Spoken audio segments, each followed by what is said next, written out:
And away we go. We have tons of news in the air, so let's see what is in the news today. Very well then. Supreme Court lifts restrictions on Los Angeles immigration stops based on race or language. Oh, wow, I'm shocked. I'm very shocked.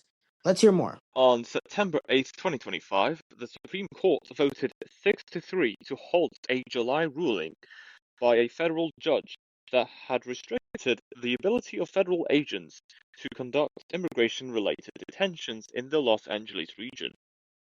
The ruling responded to Los Angeles U.S. District Judge Mam Frimpong's order that required reasonable suspicion before stops and barred use of ethnicity, language, location, or occupation alone. The order arose from a class action suit by Latino and workers' rights groups challenging 2025 ICE raids accused of detaining lawful residents and U.S. citizens without proper suspicion. Solicitor General D. John Sauer contended that the injunction restricted enforcement efforts by confining reasonable suspicion to broad demographic criteria, while Justice Sotomayor dissented, expressing concern over constitutional violations and racial profiling. The Supreme Court's decision enables expanded immigration enforcement in Los Angeles, highlighting tensions between enforcement priorities and protections against racial discrimination and unlawful detention. Well, I will say I would say that I'm surprised, but I'm really not that surprised. I mean, I'm not gonna lie, a lot of things are just going on with this whole with immigration, what we should be doing about it and what we should not be doing about it. And ultimately, you have people who are for this and you have people who are against it. And I'll be honest, it almost seems like, we really don't know what we should be doing with this. I mean, I thought personally that most people would have the common sense, they would know exactly what to do in situations like this. But apparently we don't. I personally believe that yeah, it's I don't care if immigrants come here, but it's if you're legal, then yeah, then yeah, you're welcome into the country. You're welcome into the country, you're an American, or really any country that you choose to migrate to. It's yeah, it's if you do it legally, you're a citizen of that country. But yeah, it's just the whole thing is just kind of it's messed up and it's confusing to a degree. It's we don't know. It just seems like we don't really know what to do about what to do in situations such as this.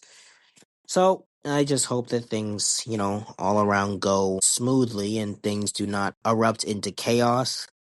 Because it seems like that's where that seems to be the default nowadays. It's we just disagree, so things go to utter garbage, trash. It's unfortunate, but that seems to be the default. That seems to be the default nowadays. It's you just get upset when something doesn't go your way. But let's pray and hope that things do not erupt into chaos.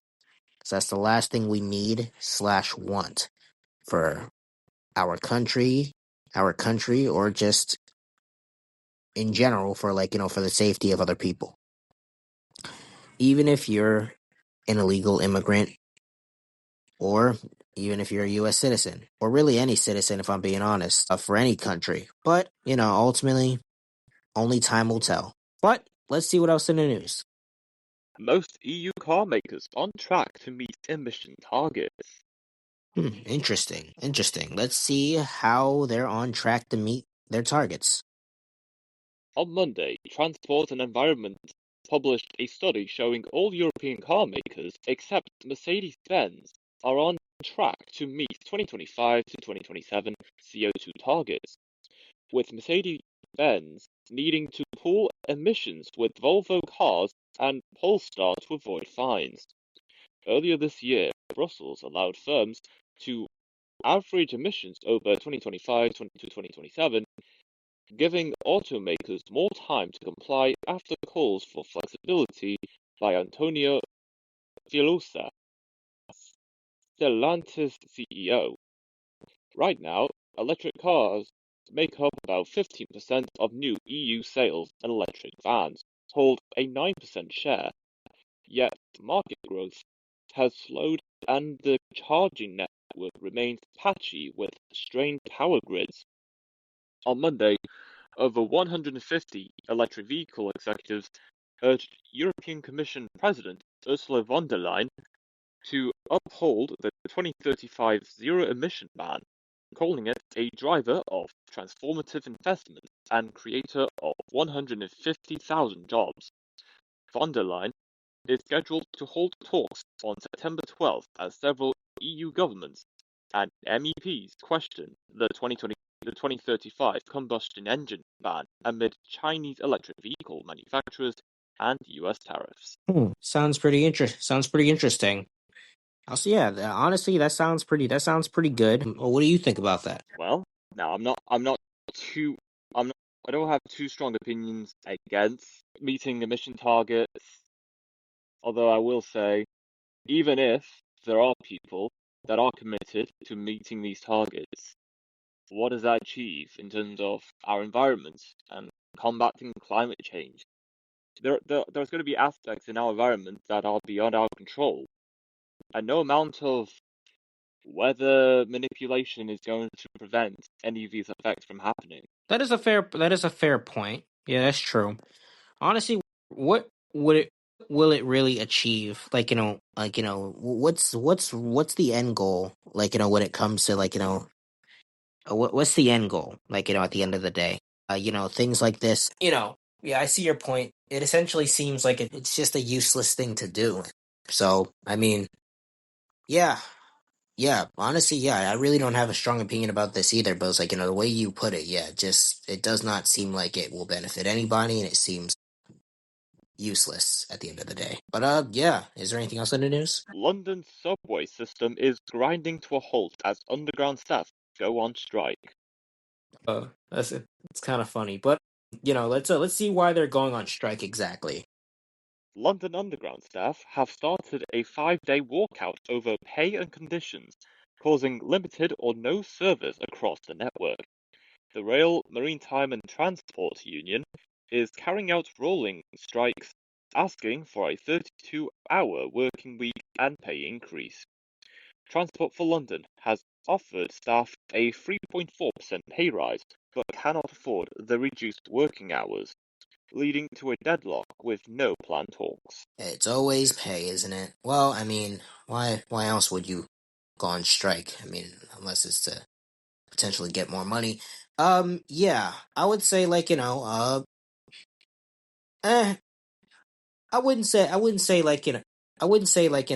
it's a bad thing, but at the same time, it does inconvenience a lot of people. I really don't know how to feel. I really don't know how to feel about this. I get you wanting more money, for your work because at the end of the day, you you're the main reason why the train the trains and the railroads function. So, and plus, a lot of things are expensive. So I will say this. I hope they can come to I hope that the people who are striking can come to a mutual agreement. Can come to a mutual agreement by the end of this all. Because ultimately speaking, yeah, the work there is work that needs to be done. So some agreement is bound to come within the next, I would say, best case scenario, 2-3 months tops. Worst case scenario, 1 year, 2 years. But at the same time, if you're on strike, I mean, but at the same time, if you're on strike and you need money, you're eventually gonna have to concede or just get another job, and then just after that job, go. It's a whole thing. It's honestly a whole thing that it can get very hectic, especially if you have to pay rent. But let's see what happens from there, and hopefully, the people who are on strike will get exactly what they want out of that strike. And if it's just a waste of time, then I will say just get back to work. Get back to work. Come on.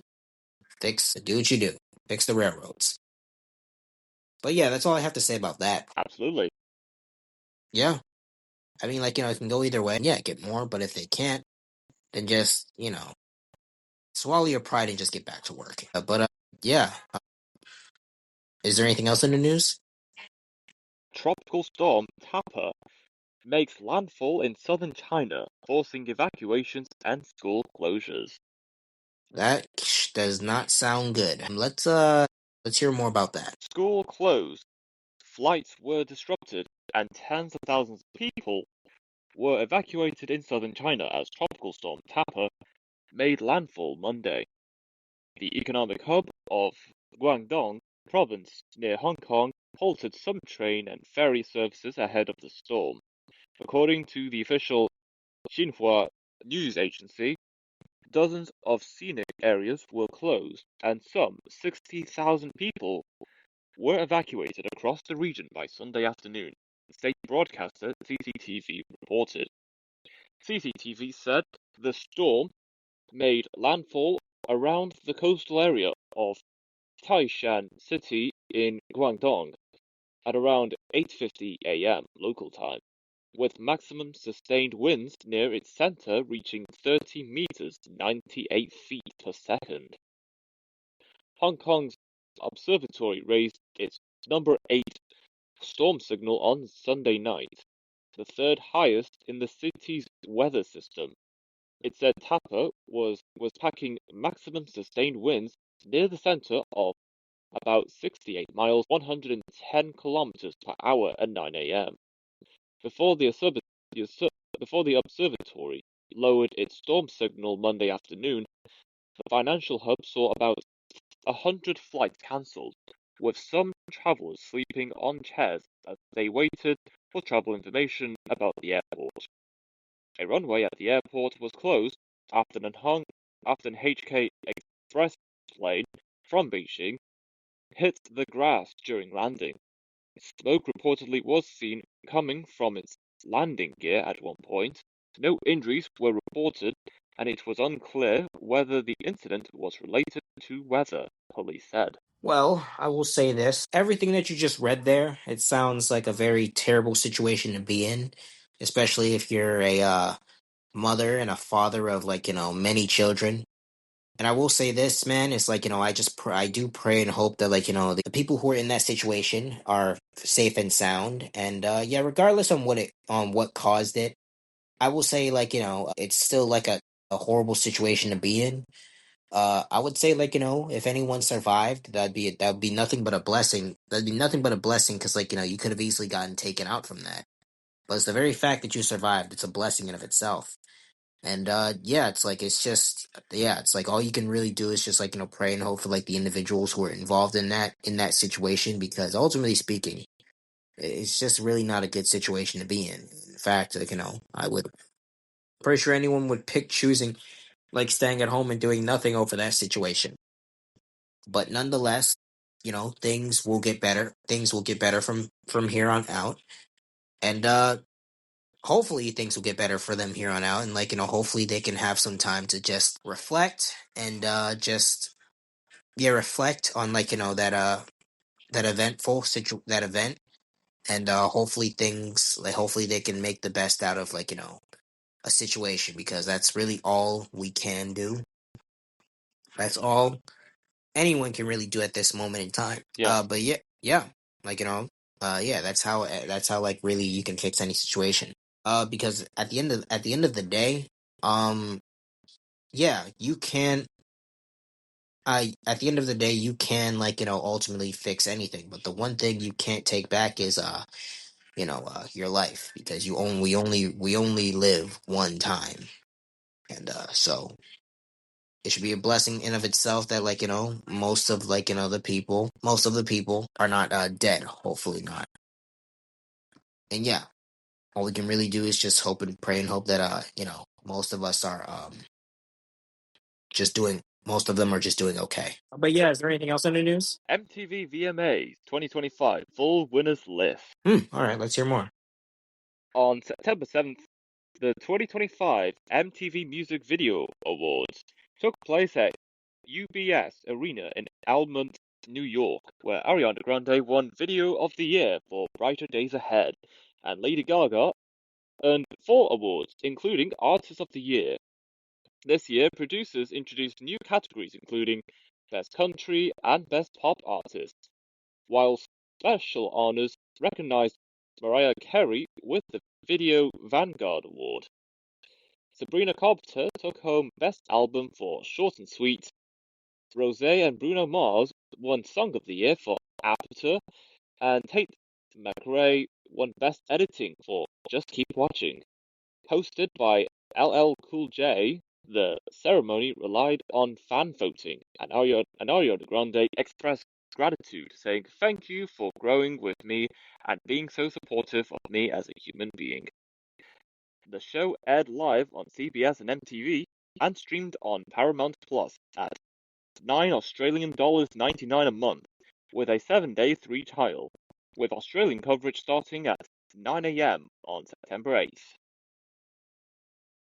Well, congratulations to all of those people. I'll be honest, I have no real strong opinion about this. But yeah, congratulations to all of those people involved.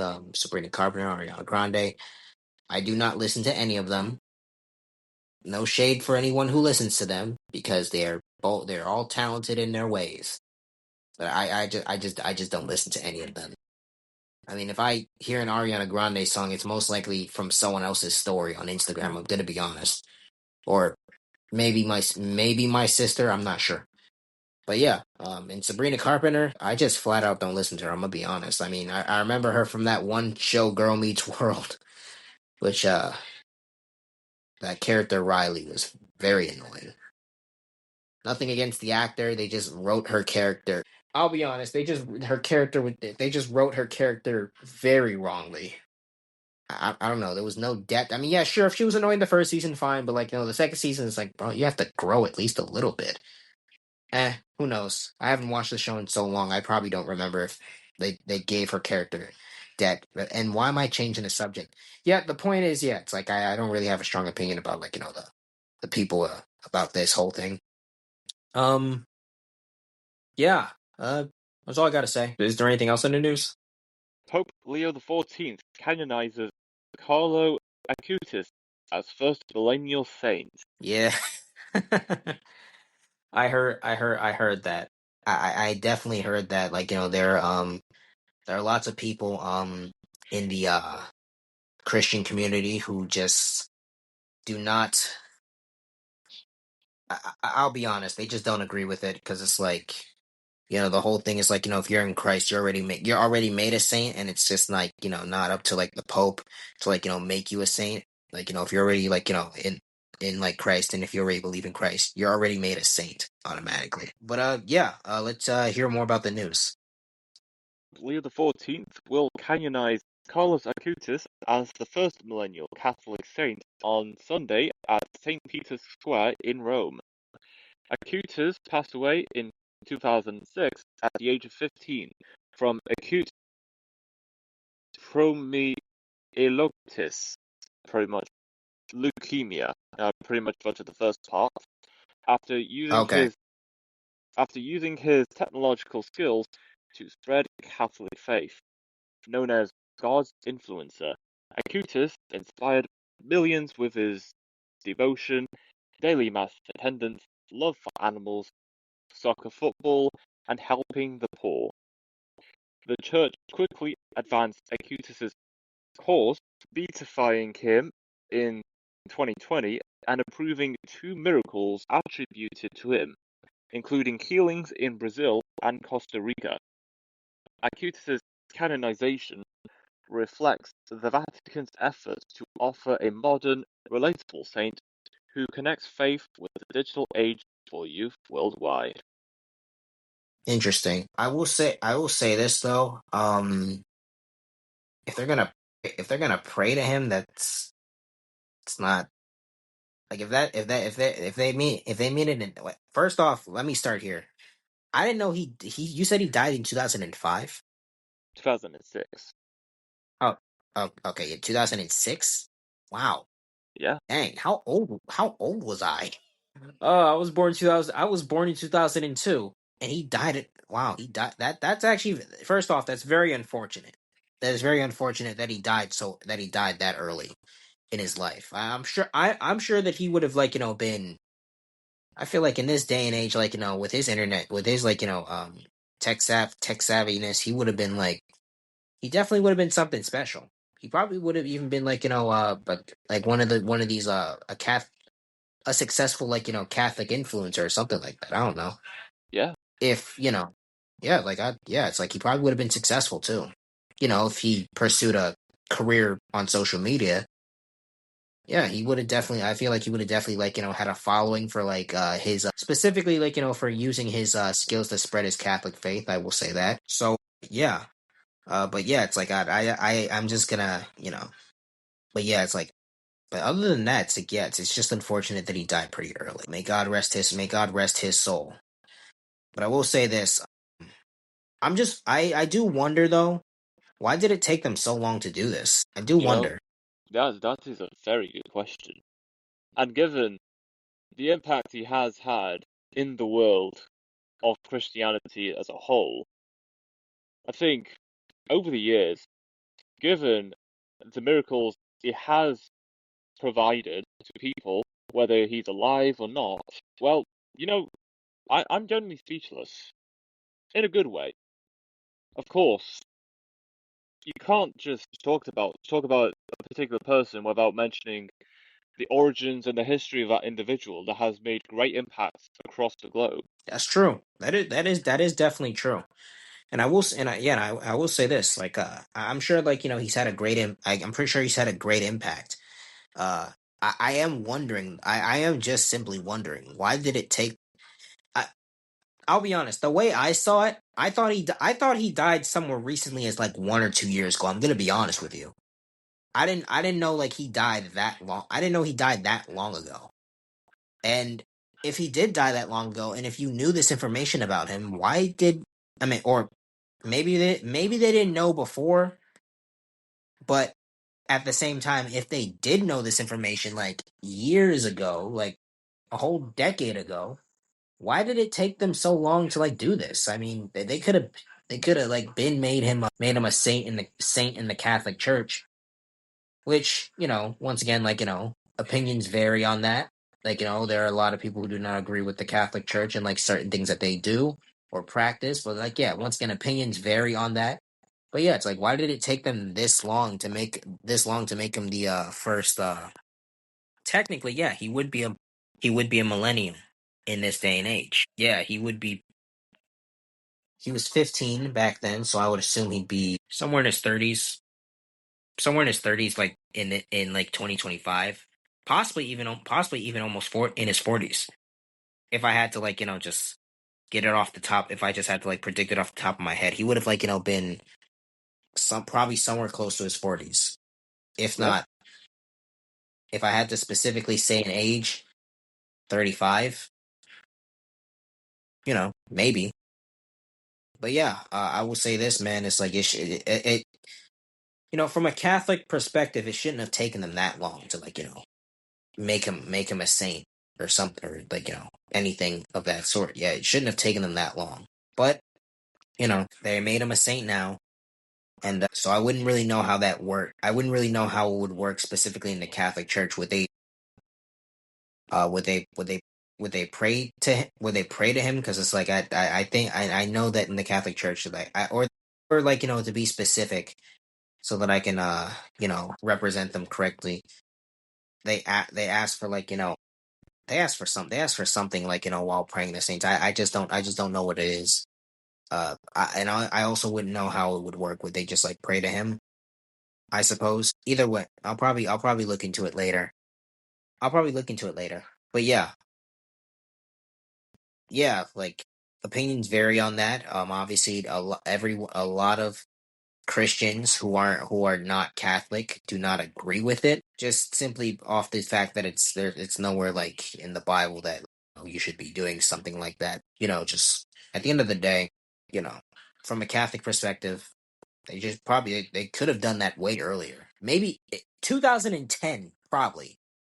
yeah, Even if it wasn't like the exact. yeah, even if it wasn't the exact year 2006, they could have like probably done it for like probably 4 years later, 5 years later. Like they could have done that earlier.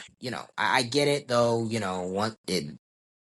They want someone that people can relate to, and he's been gone for like so many years, man. Like I get it, but at the same time, there's no point in doing it. Like just both from like a Catholic perspective and just generally a biblical perspective. Like there's nothing that says in the Bible that you should be doing that. But it's like at the end of the day, it's like yeah, as long as Catholics are, I don't want to say that actually.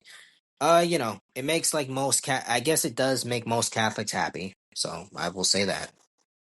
But yeah. Once again, may God rest his soul. I didn't know he died that long ago. They made it from like what I've seen is like that. I'll be honest. They probably should have like some of the people should have probably added the year he actually died, because it made me believe that he died somewhere like as early as 2022, 2023, like recently, because of how young he looked in that photo, in the photos they were providing. But yeah, anyways, is there anything else in the news? Red Sea cable cuts disrupt internet access across Asia and the Mid East as Azure reroutes traffic. All right, let's hear more about that and see why that is the case. Undersea cable cuts in the Red Sea disrupted internet access in parts of Asia and the Middle East, experts said Sunday, though it wasn't immediately clear what caused the incident.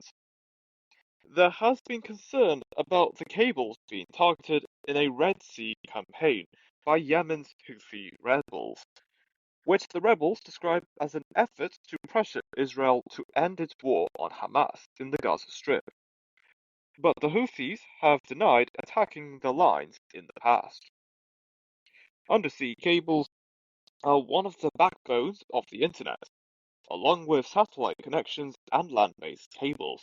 Typically, internet service providers have multiple access points and reroute traffic if one fails, though it can slow down access for users. Microsoft announced via a status website that the Mid East may experience increased latency due to undersea fiber cuts in the Red Sea. The Redmond, Washington-based firm did not immediately elaborate, though it said that internet traffic not moving through the Middle East is not impacted. NetBlocks, which monitors internet access, said a series of subsea cable outages in the Red Sea has degraded internet connectivity in multiple countries, which it said included India and Pakistan. It blamed failures affecting the SMW4 and IMEWE cables systems near Jeddah, Saudi Arabia. The Southeast Asia, Middle East, Western Europe 4 cable is run by Tata Communications, part of the Indian conglomerate. The India Middle East Western Europe cable is run by another consortium overseen by Alcatel Submarine Networks. Neither firm responded to requests for comment. Pakistan Telecommunications Co. Limited, a telecommunication giant in that country, noted that the cuts had taken place in a statement on Saturday. Saudi Arabia did not acknowledge the disruption, and authorities there did not respond to a request for comment. In Kuwait, authorities also said the Falcon GCX cable running through the Red Sea had been cut, causing disruptions in the small oil-rich nation.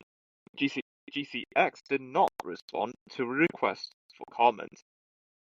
In the United Arab Emirates, home to Dubai and Abu Dhabi, internet users on the country's state-owned Du and Etisalat networks complained of slower internet speeds. The government did not acknowledge the disruption. Wow, that was a pretty hefty story there. But Yeah, I will say that like it was. I will say that it ultimately comes down to like dang. First off, not only was the internet like cut off, but they didn't even acknowledge it. That's because I'm not gonna lie, man. Maybe back then you would have been able to get away with it, and like we would have been able to like survive without the internet. But it's like nowadays, it's like people are glued to their phones. So like taking the internet away is like taking away water from a fish. People can't survive without it. And yeah, I mean, shoot, we're on our phones right now, like just doing this episode. Imagine if like both of us had like faulty internet. It's like we wouldn't be even be able to do this right now. So I will say this, man. It's like we're just very fortunate and lucky and blessed to not be in that situation. Maybe someday we will be in that situation, God forbid. But ultimately speaking, yeah, it's just yeah, it's like taking the internet away from people is like taking away like water from a fish, man. Is it we'll die without it. Well, we won't die without it, but people will just overreact. It'll be the same case. It'll be the same case that it was with TikTok. It's like most people won't be able to go without it. Ultimately speaking, and it's unfortunate, but that's how pathetic we've become. I'm joking, but it's like, but yeah, I will put it into better words. That's how self-reliant we've become more on the phones and like everything that has to do with like the internet. It's unfortunate, but it's the truth. It's the truth. It's very sad, honestly, but at the end of the day, we just have to honestly count our blessings and say that hey, at least we're not in that situation.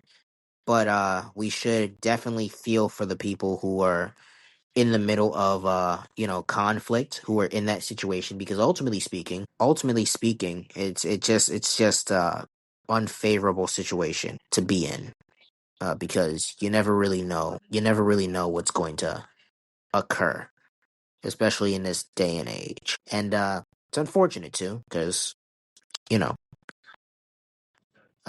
we're the most we're the most advanced that we've ever been. Yet we're also the most divided we've ever been.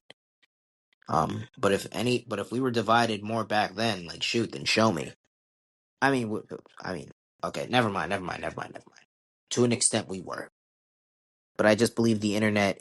Ever since the internet has come, it has not fixed that at all. It definitely hasn't contributed to like that, like our conflict at all. It's like we still find a reason to hate one another. We still have a reason to like we still find a reason to want each other to like not succeed. It's like I said, it's unfortunate, but it's just that's just the truth and the reality of everything. And all we can really honestly do is just pray and hope for the best, because good things will come and good things will come. And I truly do believe that. So it's just best to just continue on in what we do, and hopefully maybe something we can say or something that we can do specifically will make a huge difference in the world. I would not put myself reliant and faith on like making a difference in the world with my words, because yeah, sure, it'll reach some people but it won't reach everyone. All you can do is just pray and have faith that things will get better. And I have every reason to believe that it will. Not because I'm man, but because of but specifically because of like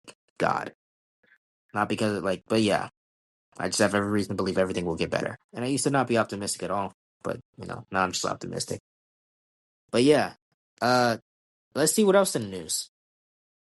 Curfew in Kathmandu as Gen Z protests over Nepal's social media ban leaves 14 dead. Huh. Okay. Let's hear more about that. I'm interested.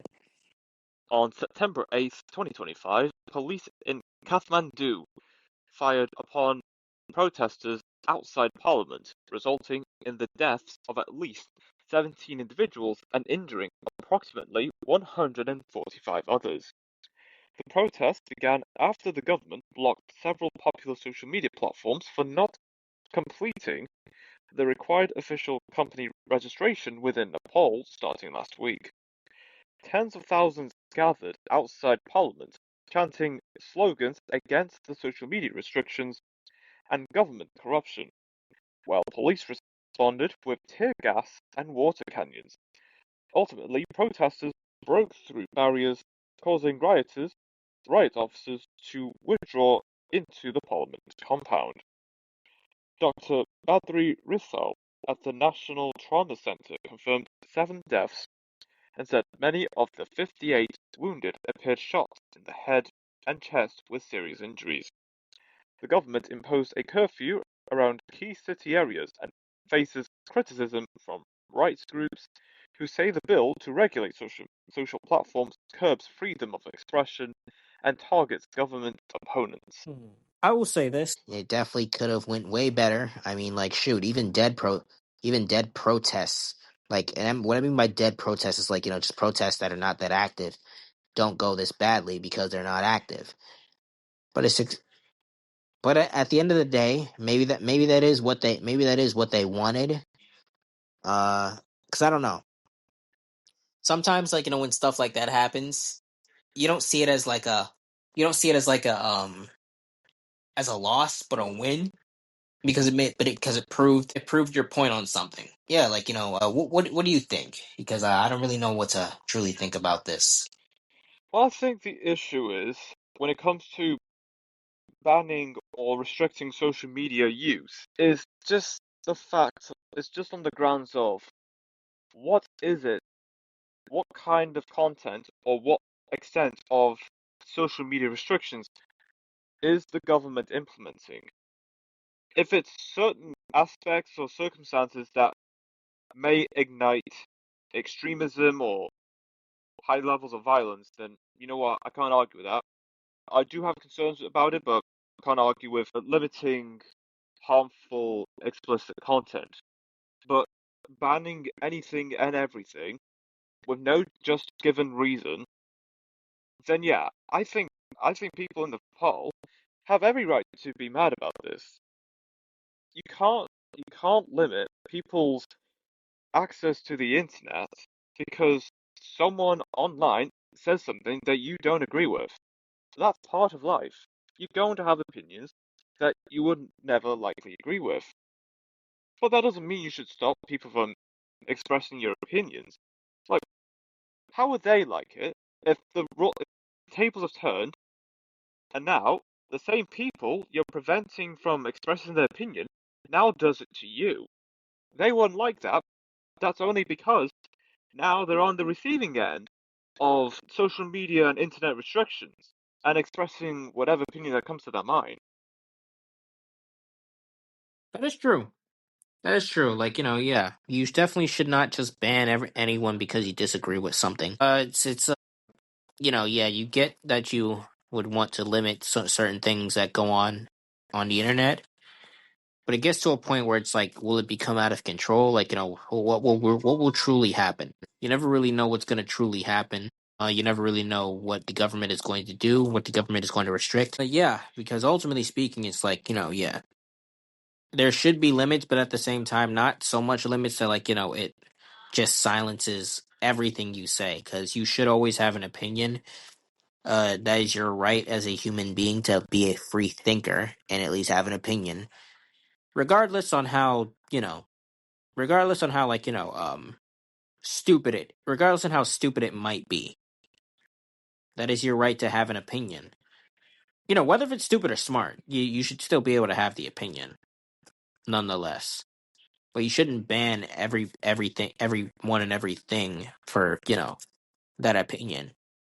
Unless there's something that obviously crosses the line, or just something that definitely should not, that does not belong on social media. But yeah, it's like, ultimately speaking, you just gotta hope for the best. Indeed. But yeah, is there anything else in the news? As world gets hotter, Americans are turning to more sugar, study finds.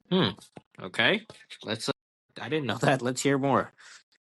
On Monday, a study in Nature Climate Change found global warming in the United States is linked to increased added sugar intake, chiefly from sugar-sweetened beverages and frozen desserts, based on 2004 to 2019 household purchase data. Researchers found that added sugar rises as temperatures climb within 12 to 30 degrees Celsius, increasing about 0.4 grams per degree Fahrenheit per day, from just over 2 grams at 54 degrees Fahrenheit to more than 15 grams at 86 degrees Fahrenheit. Low-income households experienced the largest rises in added sugar during hot weather, with increases several times greater than wealthiest families, and Dr. Robert Lustig noted one added sugary can daily rises diabetes risk by 29% among poorer Americans. Authors say analysis analyzes can guide food policy and climate adaptation, noting that increased sugar consumption linked to warming could inform strategies by public health officials and policymakers.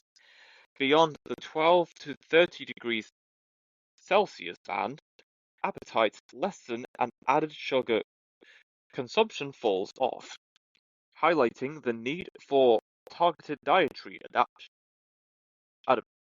adaptation interventions to protect vulnerable and socioeconomically disadvantaged groups, study authors say. My question initially is, if sugar is doing this much, do we really need sugar, like, as a society to survive in general? I mean, granted, I know that, like, it would make candy a little, less sweeter, but do we really need sugar at all? Exactly. I'll be honest. That's a good question. It's like we literally don't need sugar. Like, if we just got rid of sugar, I think half these problems would be solved. Soda would probably even be healthier. It probably wouldn't even be called soda. Probably just be a regular beverage with, you know, with food coloring. I don't know. And like candy wouldn't even really be candy. If we could somehow make it sweet without sugar, then great. But it's like I don't know. It's like we don't really need sugar. Who came up with the concept sugar? I'm not saying it's a bad idea concept, but it's like, do we really need it? I mean, I don't know. We just have a lot of great things. We just have a lot of foods and great things to eat already. I mean, maybe we really don't need sugar. We really don't.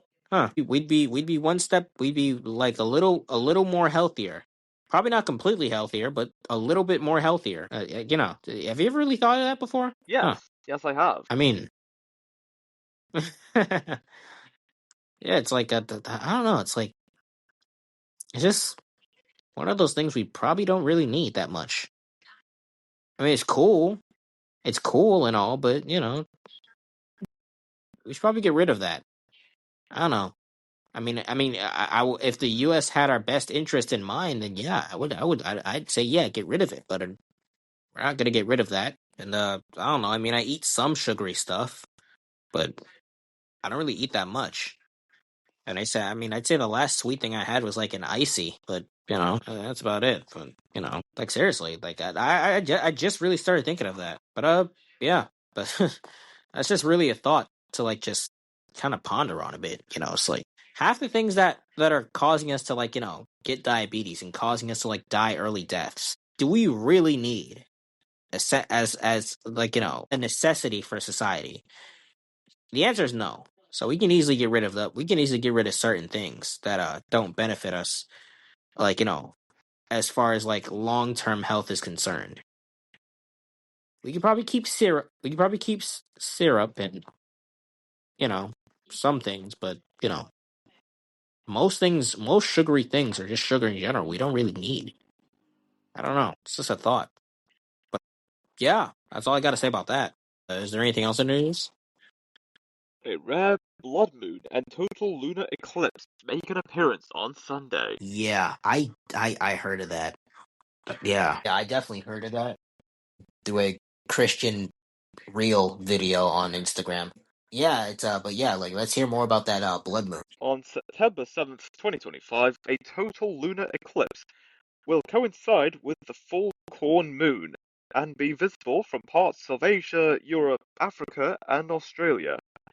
This eclipse occurs because Earth moves directly between the Sun and Moon, casting its full shadow and blocking direct sunlight from the Moon's surface. The eclipse will last about 5 hours, with totality the Moon fully in Earth's umbra lasting 82 minutes and causing the Moon's surface to glow reddish-orange. NASA stated that over 7 billion people will witness at least part of the eclipse without needing glasses, as it is safe to view with the naked eye. This event implies a rare opportunity for widespread observation of a blood moon, while the Americas will miss the total eclipse but can look forward to the next visible one in March 2026.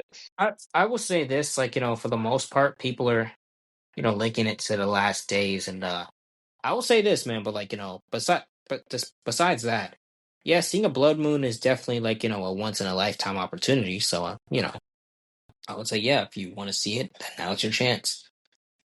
And yeah, once again, it's like, a lot of Christian content creators are like linking that to the last days, and like, yeah, if you actually read, then yeah, it's definitely like, definitely not a coincidence. But ultimately speaking, man, it's like, the blood moon, yeah, we're just gonna see what happens next, man. And we're just gonna make sure to, like, be ready and prepared if, like, that disaster does hit, like, after, like, that blood moon, or like, or during that blood moon. But yeah, I mean, it's definitely like, like, a sight to see. And ultimately speaking, it's definitely something that you should not miss. And well, if you do miss it, then, well, tough, but maybe you wanted to miss it, but who knows. But yeah, seems like it's gonna be like, a great event for like the people who are actually able to see it. And yeah, we're just gonna wait and see if it hits us eventually. But yeah, is there anything else in the news? Hamas says it's ready to negotiate Gaza ceasefire deal after Trump's final warning. Negotiation Yes, after however long they've been at war? I'm yeah, Trump's shocked. final warning, they say. Yeah, that's good though. I'll be honest. I mean, yeah, if they're gonna if it actually goes great, then like, I hope that everything will stop. I don't want any more people dying on both sides. I'm not taking one side. I'm taking both sides. I don't want anybody dying in general. But yeah, let's hear more about that. On September 8th, 2025, US President Donald Trump announced that Israel accepted a new American proposal to secure the release of 48 hostages held by Hamas in Gaza.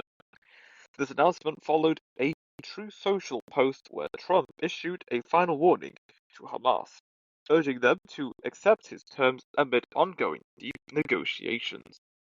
The proposal requires Hamas to release all captives, including those deceased, in return for the liberation of several thousand Palestinian detainees held on security-related charges, a halt to hostilities, and the initiation of negotiations aimed at ending the conflict.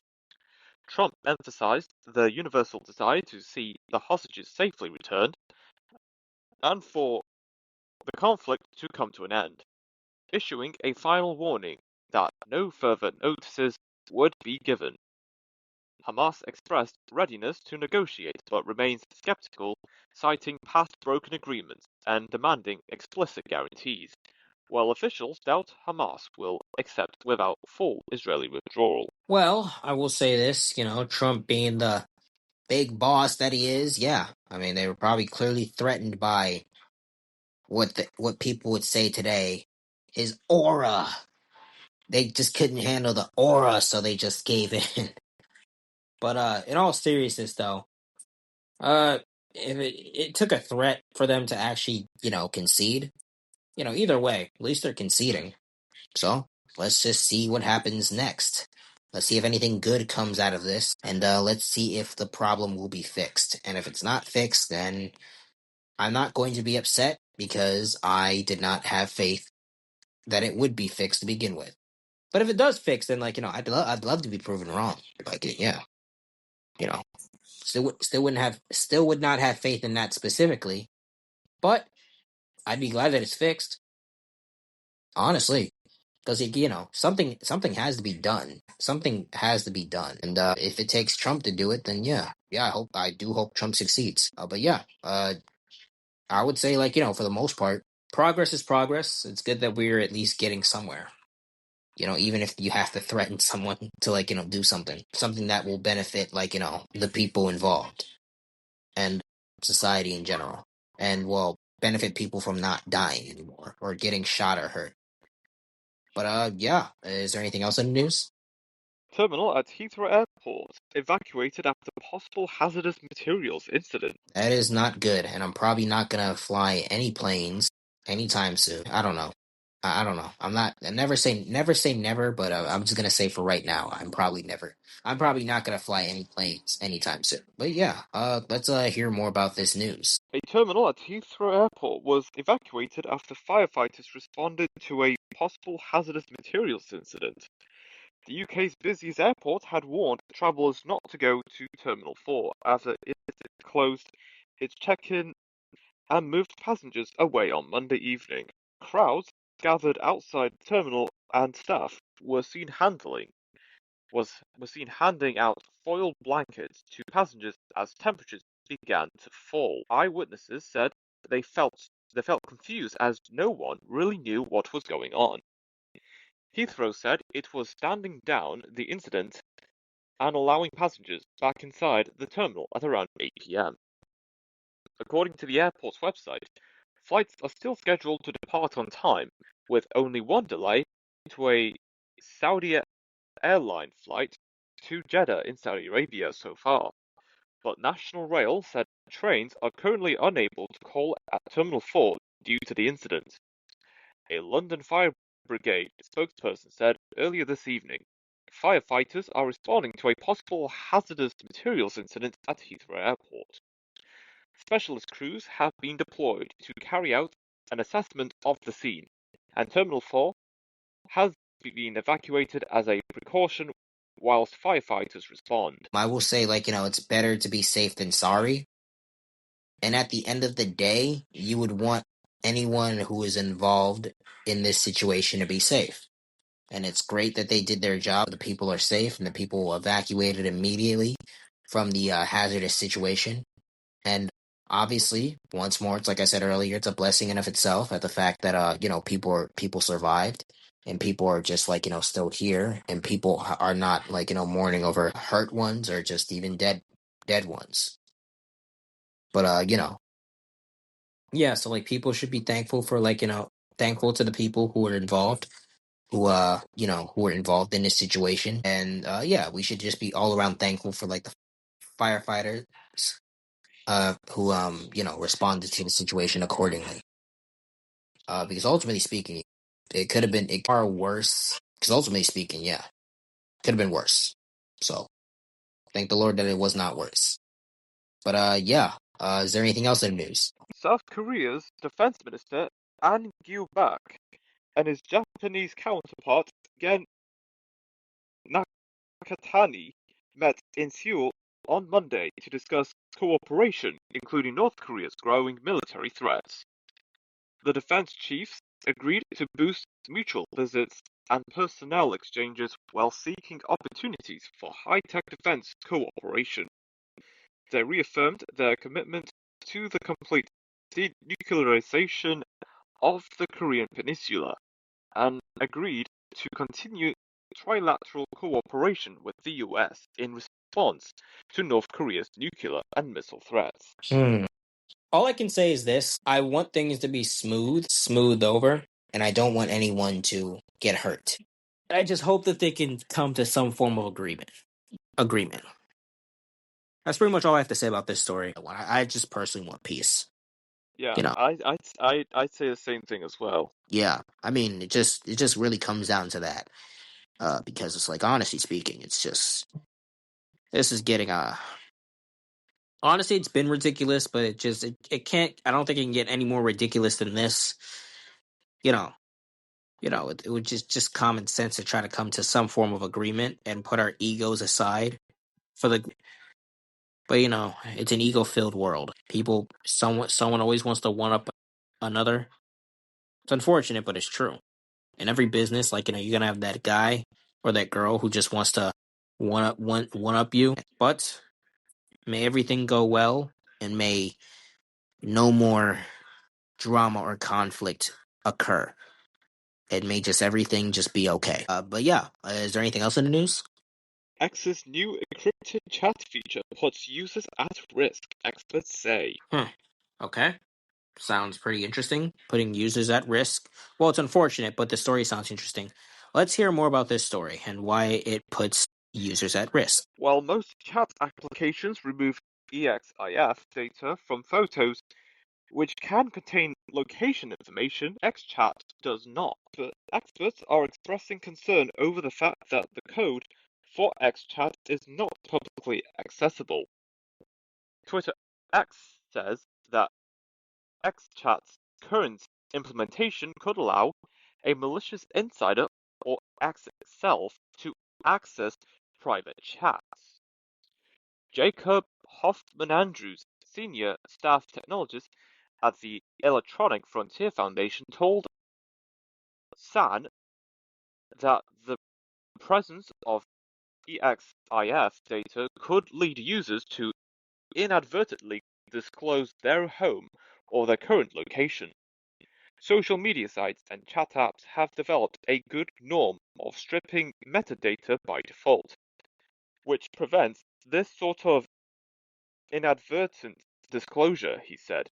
And people who use those apps have developed an expectation that metadata is stripped. If XChat is failing to strip metadata, it's putting its users at risk. I will say this. I do not know when, but maybe in the distant future, I will eventually grow a pair and delete my Twitter account. For now, I still like being on there. But, yeah, if stuff like this is happening, man, Twitter is just not a good place to be at in general. I don't know, maybe if I had a business or like a ministry or something like that, I would use social media for that specifically. But as far as my personal account goes, I might just delete it. Shoot. I don't know. Or I just might stop using it in general and just, completely blank. Maybe forget my password. But, at the end of the day, you never really know what's going to happen. Stuff like this is dangerous. Stuff like this is dangerous. And I would just hope that, they just keep it to where it's like, you're not disclosing where someone's location is at. Because, that actually is dangerous, especially if, that person did not specifically say where they were at. So, it's unfortunate, but ultimately speaking, I just hope that Elon does something about it. Because, hey, you bought Twitter. You named it X for some odd reason. Yeah, that's all I got to say about that. Fix it, Elon. Fix it! Or, have one of your developers fix it. I don't know. Like, what? I know he doesn't sit down and fix it himself. He's not a billionaire for that, for nothing. But yeah, that's all I got to say about that. Is there anything else in the news? That is us. Peace. Peace.